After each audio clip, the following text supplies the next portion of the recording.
ஓம் சாந்தி, ஓம் சாந்தி, ஓம் சாந்தி. நாம் தொடர்ச்சியாக ராஜயோகினி அப்படின்ற அழகான ஆங்கில புத்தகத்திலிருந்து தமிழாக்கம் செய்து கொண்டு வருகின்றோம். அதாவது இறுதிய புஷ்பாவுடைய சேவை, பாபாவுடைய வெளிப்பாடு, ஆதிரத்தினங்கள் முழுமையாக நாம் தெளிவாக பார்த்து கொண்டு வருகின்றோம். நேற்று கூட பார்த்தோம், முழுமையாக ஷாப்பிங் ரோட்ல இருந்த பாபாவுடைய சென்டர் முழுமையாக நேரு நகருக்கு முழுவதுமாக மாற்றின பிறகு அங்கே யோகாவினுடைய அதிர்வுகள் அலைகள் எங்கும் பரவி கொண்டிருந்தது. அது மட்டுமா, அந்த சென்டரில் குயில்கள் பாடிக்கொண்டிருந்தன. அது மட்டுமா, மயில்கள் நடனமாடி கொண்டிருந்தது. அது மட்டுமா, அன்ன பறவைகள் தங்களுடைய அழகை வெளிப்படுத்திக் கொண்டிருந்தார்கள். எவ்வளவு அற்புதமான ஒரு சென்டர்ல பாருங்க. பிறகு பெங்களூருக்கு 2வது முறையாக மம்மா வருகிறார் என்ற செய்தி, அந்த படம், அதாவது மம்மாவுடைய புகைப்படத்துடன் பெங்களூரில வெளிவரக்கூடிய செய்தித்தாள்கள் பிரசுரிக்கப்பட்டிருந்தது. அதாவது மம்மா தாய் லால்பாக் மற்றும் விதானா சௌதாவிற்கு வருகிறார் அப்படின்ற செய்தி வெளியானது அந்த பேப்பர்ல. அவரை ஒரு கணம் காண்பதற்காக இதுவரை இல்லாத அளவிற்கு ஏராளமான மக்கள் திரண்டிருந்தார்கள். அது மட்டுமா, அனைவரும் அவரை பார்க்க விரும்பினார்கள். மம்மாவை எப்படி இருப்பார், யார் அவர் அப்படின்ட்டு. அது மட்டுமா, பிரம்மாண்டமான ஒரு இசைக்குழுவு அங்கு ஏற்பாடு செய்யப்பட்டிருந்தது. அப்போ மம்மா அவர்கள் பெங்களூர் வந்த பிறகு அந்த இசைக்குழுவை பார்த்து ஆச்சரியத்துடன் இறுதிய புஷ்பாவிடம் கேட்டார் மம்மா அவர்கள். அவர்கள் ஏன் இந்த இசைக்குழுவை வாசிக்கிறார்கள் அப்படின்னு கேள்வி கேட்டார். அதுக்கு இறுதிய புஷ்பா அவர்கள் புத்திசாலித்தனமாக பதிலளித்தார். அவர்கள் எங்காவது செல்ல விரும்புகிறார்கள், அதனால் இசைக்குழுவை வாசித்துக் கொண்டே செல்கிறார்கள் அப்படின்னு சொன்னார் இறுதிய புஷ்பா அவர்கள். அது மட்டுமா, அந்த இசைக்குழு ஆசிரமம் வரை வந்து கொண்டே இருந்தது. திரும்பவும் மம்மா அவர்கள் மீண்டும் கேட்டார், அந்த இசைக்குழுவினர் ஏன் இங்க வந்தார்கள் அப்படின்னு. அப்போ இறுதிய புஷ்பா சிரித்துக் கொண்டே சொன்னார். என்ன சொன்னார் தெரியுமா பதிலு? அழகான ஒரு பதிலு. மலர்களினுடைய தேவதையான மம்மாவுக்கு மலர்களுடைய தேவதைகள் மலர் வரவேற்பு அளித்தார்கள் இசைக்குழு மூலமாக.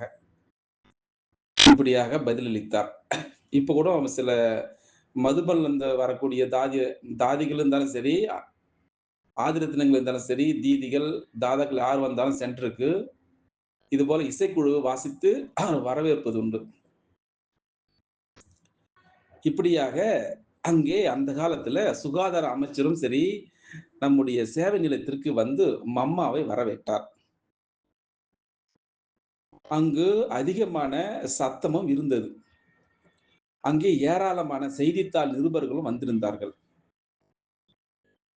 பிறகு வெளியே நின்றிருந்த மக்கள் உரத்த குரலில் கூச்சலிட தொடங்கிவிட்டார்கள். தாயே, நாங்கள் உங்களை தரிசிக்க விரும்புகிறோம் அப்படின்று. பிறகு மம்மா அவர்கள் சுகாதார அமைச்சரிடம் கல்ப விருட்சம், பிறகு திருமூர்த்தி படங்களை பற்றி விளக்கினார். அதாவது அது சிவபாபாவுடைய அன்பை வெளிப்படுத்திய ஒரு இரவாக இருந்தது அப்படின்னு சொல்கின்றார். இப்படியாக மம்மா அவர்கள் தொடர்ந்து 3 மாதங்கள் ஆழ்ந்த தவமும் சரி, யோகமும் செய்திருந்தார் இந்த பெங்களூர் நகரில். பிறகு மம்மாவுடைய சக்தி வாய்ந்த யோக பிரபாவம் முழுமையாக பெங்களூரில் பரவியது. அது மட்டுமா, சில ஆத்மாக்கள் முன்பு ஏற்கனவே நம்மளுடைய சென்ட்ரல் விலகி இருந்த சென்றவர்களும் சரி மீண்டும் திரும்பி வந்தார்கள் மம்மா வந்த பிறகு. யோகா அக்னியினுடைய கதிர்கள் பெங்களூருடைய சூழ்நிலையில் பரவி இருந்தது முழுமையாக. அதாவது கடந்த 5000 ஆண்டுகளாக தங்கள் ஞான பிறப்பை இழந்திருந்த ஆத்மாக்கள் மம்மாவுடைய தெய்வீக கண்ணுடைய அந்த கிருபையால மீண்டும் ஞானத்தினுடைய புதிய பிறப்பை பெற்றார்கள் பெங்களூர் நகரில்.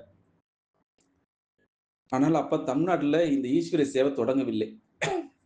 அவர்கள் மிகுந்த மகிழ்ச்சியுடன் இங்கு வந்தார்கள். அதாவது சங்கமயுகத்தினுடைய மகத்தான இந்த பிரம்மா குமாரிகளுடைய சமூகம் ஒரு வலிமையான நீரோட்டத்தைப் போல வேகமாக முன்னேறுது அப்படின்னு சொல்கின்றார் தாதி இறுதி புஷ்பா அவர்கள். இதற்கு காரணம் தாதி இறுதிய புஷ்பாவுடைய கிட்டத்தட்ட 25 ஆண்டுகால யோகா வாழ்க்கையினுடைய பலன் அப்படின்னு சொல்லலாம். அதாவது எப்பொழுது மற்றவர்களுக்கு நன்மை செய்கின்ற அவருடைய உயர்ந்த குண நலன்களுமே இது முழுமையான ஒரு உதாரணம் சொல்கின்றார். உதாரணம் கிடையாது, நடைமுறை வாழ்க்கையில நடந்தேறியது. அதாவது மலர்களை தூவுவது போன்ற இந்த சேவையில தாதி இருதய புஷ்பா மற்றும் மம்மா அவர்கள் இருவருடைய இணைந்த அந்த சக்தி இணைந்திருப்பது இந்த பெங்களூர் நகருக்கு ஒரு இரட்டை பலம் அல்லவா அப்படின்று நமக்கு நாமே கேள்வி கேட்டுக் கொள்ளலாம். அதாவது பலவீனமானவர்களும் சரி, தயக்கமாக இருக்கக்கூடிய ஆத்மாக்களும் சரி, இந்த தெய்வீக ஞானத்தை முழுமையாக ஊட்டத்தை அனுபவித்தார்கள். அந்த சக்தியை. அதாவது இதுவரை தனிப்பட்ட ஆத்மாக்கள் மட்டுமே இந்த ஞானத்தை ஏற்றுக்கொண்டிருந்தார்கள். ஆனால் இப்பொழுது ஈஸ்வரிய விஸ்வவித்யாலயம் வீடு வீடாக ஆத்மாக்களை ஈர்க்கக்கூடிய ஒரு மையமாக மாறியது. பிறகு மம்மா அவர்கள் தன்னுடைய வாழ்க்கையினுடைய பயனுள்ள 3 மாதங்களை இந்த பெங்களூரு நகரில கழித்துவிட்டு, பிறகு பெங்களூர் நகரத்தை இடத்தை விட்டு புறப்பட்டார். முழுமையா சொல்லல. ம ஏன்னா புத்தகம் பெரிசா ஆகுதுன்னு சொல்லிட்டு சுருக்கமாக சொல்லியிருக்கின்றார் தாதி அவர்கள். பிறகு தென்னிந்தியாவில ஞான சேவை வளர்ச்சி அடைந்தது. ஈஸ்வரிய சேவை. பிறகு தாதி இறுதி புஷ்பா அவர்கள் பாப் தாதா, மம்மாவுடைய பலவிதமான வழிகாட்டுதல்களும் சரி, சேவைகளையும் சரி ஏற்றுக்கொண்டிருந்தார்கள் பெங்களூர் இருக்கக்கூடிய மகான் ஆத்மாக்கள். அதனால தென்னிந்தியாவுடைய நாம் ஏற்கனவே சொன்னது போல கர்நாடகா, ஆந்திரா, தமிழ்நாடு, தென் கேரளா இது போல எல்லா மாநிலங்களினுடைய சேவை நிலையங்கள் வேகமாக முன்னேறுது. அது மட்டுமா தென்னிந்தியாவுடைய அனைத்து சேவை நிலையங்களிலும் சரி நிகழ்ந்த புதிய பிறப்பு, செயல்பாடுகள், மாநாடுகள், கண்காட்சிகள், அமைதி பேரணிகள், அருங்காட்சியகங்கள், யோகா, அது மட்டுமா பட கண்காட்சிகள் இது போன்ற விரிவாக எழுதுவதற்கு கிட்டத்தட்ட 10,000 பக்கங்கள் கொண்ட ஒரு பெரிய நூல் தேவைப்படலாம். அவ்வளோ பாபாவுடைய சேவை செய்யப்பட்டது இந்த சங்கமுகத்துல. அதாவது ஒவ்வொரு ஆத்மாவுக்கும் ஒரு அற்புதமான வரலாறு இருந்தது. எப்படி? ஆரம்பகால ஆதிரத்தினுடைய ஆத்மாக்கள், ஞானத்தை பெற்ற ஆரம்பகால சிறந்த ரத்தின ஆத்மாக்கள், இப்பொழுது நம்ம ஒரு சில பெயர்கள் மட்டும் குறிப்பிடலாம் என்று சொல்கின்றார். அதாவது பல வயதான ஆத்மாக்களுடைய பெயர்களை குறிப்பிட முடியவில்லை. ஏனென்றால் இந்த புத்தகம் மேலும் மேலும் பெரிதாகிக் கொண்டே போய்விடும். அதனால சுருக்கமாக முக்கியமான ஆத்மாக்கள் மட்டும் சொல்லப் போகின்றார்கள். அதாவது இந்த யோக பயணம் இவ்வளவு வேகமாக முன்னேறும் அப்படின்னு யார் கற்பனை செய்திருப்பார்கள்? அதாவது சிவபாபாவுடைய அந்த தெய்வீக சக்கரம் இவ்வளவு பிரம்மாண்டமான வேகத்தில் முன்னேறும் என்பதை பிரம்ம பாபா அவர்களே முன்கூட்டி அறிந்திருந்தாரா என்ன? இப்பொழுது பாருங்கள், கோட்டீஸ்வரர்கள், கல்வி அறிவு பெற்றவர்கள், கல்லூரி மாணவர்கள், செல்வாக்கு மிக்கவர்கள், சாதாரண மக்கள், கள்ளங்கபடமற்ற ஆத்மாக்கள் என அனைவரும் மிகுந்த பணிவுடன் இந்த சென்டருக்கு வந்து கொண்டிருந்தார்கள்.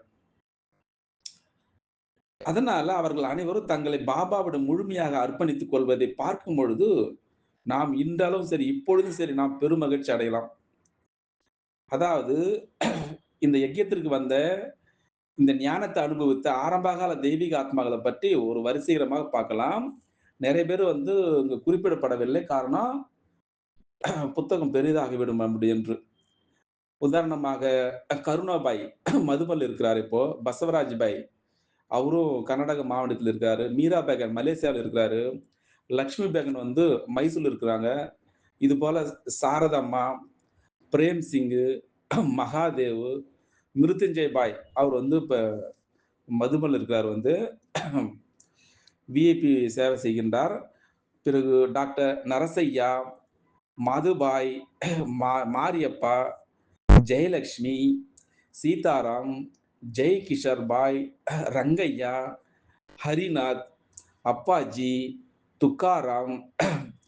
துக்காராம் அப்படின்ட்டு ஆதிதேவு புத்தகத்துல இருக்கு அந்த துக்காராம் சொல்லிட்டு. நீ கூட பார்க்கலாம் வந்து. சூரிய நாராயணா, முனிசுவாமி, நஞ்சுண்டசாமி, சித்தலிங்க சுவாமி, தனலட்சுமி, லீலாவதி, கமலம்மா, லதா இது போல நிறைய பேர் இருக்கின்றார்கள். குறிப்பிட்ட ஆதிரத்தினங்களை பற்றும் இப்பொழுது குறிப்பிடுகின்றார் தாதி அவர்கள். இது போல ஆரம்ப காலத்துல குழந்தைகள் வளர்ந்து தாதி இருதய புஷ்பாவுடைய நல்ல குழந்தைகளாக இருந்து இந்த ஈஸ்வரிய ஞானத்தை புகழ்ந்து பரப்பியிருக்கின்றார்கள். அவர்கள் சில தங்களுடைய சேவை நிலையங்களை உருவாக்கி தாதியினுடைய வழிகாட்டுதலின்படி முன்னேறிக் கொண்டே இருந்தார்கள். இப்படியாக போய்க்கொண்டிருக்கக்கூடிய வேலையில 1964 முதல் ஆன்மீக மாநாடுகள் ஆரம்பித்தது.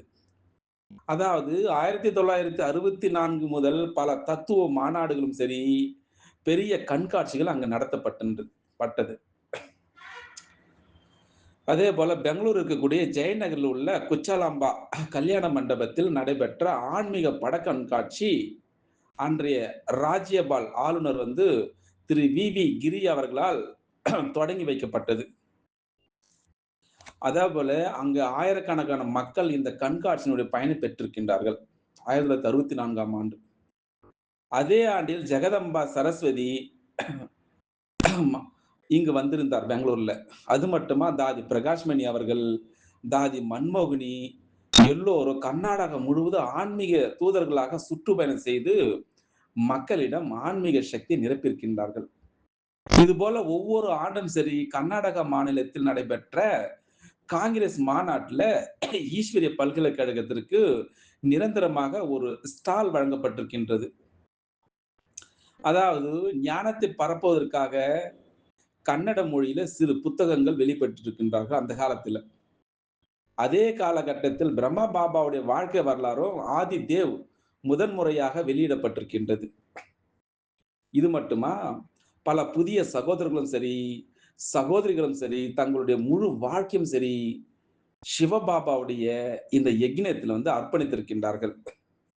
அதே போல இன்னொரு விஷயம் வந்து மைசூரில் வந்து ஆன்மீக அங்க ஒரு சென்டர் சாமுண்டி மலையில வந்து ஆரம்பிக்கப்பட்டிருக்கின்றது. அப்போ வந்து பாபாவிடமிருந்து ஒரு கடிதம் வந்தது. அதுல என்ன சொல்லப்பட்டிருக்குது அப்படி என்றால், மைசூர் தசரா திருவிழாவிற்கு செல்லுங்கள் நீங்க எல்லோரும். அதாவது மகாராஜாவுடைய தசரா விழாவிற்கு செல்லுங்கள். அங்கே ஆத்மாக்கள் எனக்காக காத்திருக்கின்றார்கள். அவர்களுக்கு என்னுடைய ஞானத்தை கொடுங்கள். மகாராஜாவை முதலில் பாருங்கள் அப்படின்னு எழுதப்பட்டிருந்தது. பிறகு மைசூர்ல வந்து சிறிய அறை எடுத்து மோகன் மாதா அப்படின்ற சிந்தி சகோதரனுடைய ஒத்துழைப்புடன் மைசூரில் ஒரு சிறிய அறை அங்க கிடைத்தது. அதாவது அந்த அறையில வந்து படிக்கட்டின் மீது இருந்தது. ஒரு பெட்டி மற்றும் சமையலுக்கு தேவையான பொருட்களை வைத்துக் கொள்ளக்கூடிய அளவுக்கு இடம் இருந்தது. அந்த புனித தாய் அங்கேயே சமையல் செய்து கொண்டிருந்தார்.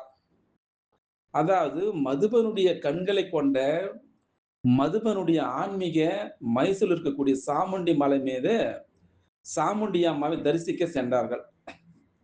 அவர் தங்க வேண்டிய இடமோ படிக்கட்டின் மீது இருந்த அந்த மிகவும் குறுகிய அறையாகத்தான் இருந்தது.